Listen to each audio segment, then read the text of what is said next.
జై శ్రీరామ్, జై శ్రీ హనుమాన్. అందరికీ శ్రీరామనవమి శుభాకాంక్షలండి. ఇక శ్రీరామనవమి రోజు నేను పూజ ఎలా చేసుకున్నాను అనేది ఈ వీడియోలో మీతో షేర్ చేసుకుంటాను. అందరికీ కూడా శ్రీరామనవమి శుభాకాంక్షలు. అందరికీ ఆ రాముల వారి ఆశీస్సులు ఉండాలని చెప్పేసి నేనైతే మనసారా కోరుకుంటున్నాను. ఇక్కడైతే పెసరపప్పు వేసి బెల్లం పొంగల్ అయితే చేస్తున్నాను. ముందుగా అయితే బియ్యంతో పాటే పాలు కూడా వేసేసి, వాటర్తో పాటు కొంచెం పాలు కూడా వేసేసి నేనైతే ఉడికించేసుకున్నాను.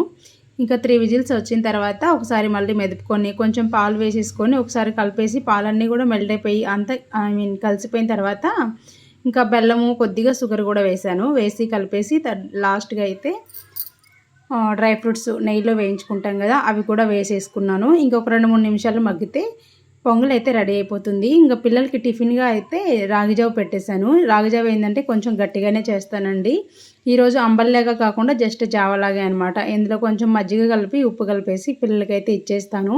ఇంకా కాఫీ కోసం అయితే ఒక పక్క పాలు కూడా స్టవ్ మీద అయితే పెట్టేసాను. నేను సాటర్డే రోజే నేను దేవుడి పటాలన్నీ కూడా క్లీన్ చేసుకొని బొట్లు అయితే పెట్టుకున్నాను. ఇంకా ఈరోజైతే ఏం క్లీన్ చేయలేదనమాట. మామూలుగా పూజ సామాన్లు ఒకటి కడిగేసుకొని ఇలా సింపుల్గా అయితే పూజ అయితే చేసేసుకున్నాను.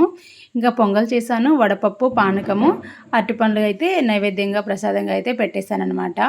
ఈ విధంగా సింపుల్గా ఇంట్లో అయితే పూజ అనేది చేసుకున్నాము. నిన్న టెంపుల్కి వెళ్ళామండి సాటర్డే. ఆ రోజైతే ఆంజనేయ స్వామి గుడిలో రాములవారి కళ్యాణం ఉంది అని చెప్పారనమాట. అందుకని చెప్పేసి ఇంక ఈరోజైతే అక్కడికి వెళ్తున్నాము. నిన్న వెళ్ళి కొంచెం పూలు గుచ్చి వచ్చామన్నమాట. అలంకరణకి పూలు అవి గుచ్చడానికి రమ్మన్నారు. సరే అని చెప్పేసి వెళ్ళి చేసేసి వచ్చాము. ఈరోజైతే అక్కడికి కళ్యాణానికి అయితే వెళ్తున్నాం అనమాట. ఇంకా ముందుగా అయితే పూజ అయిపోయిన తర్వాత మా పిల్లలకి టిఫిన్ అయితే ఇచ్చేస్తున్నాను. టిఫిన్ కంటే ముందుగా ఇంట్లో చేసిన ప్రసాదాలు అయితే పిల్లలకి అయితే పెట్టేస్తున్నాను.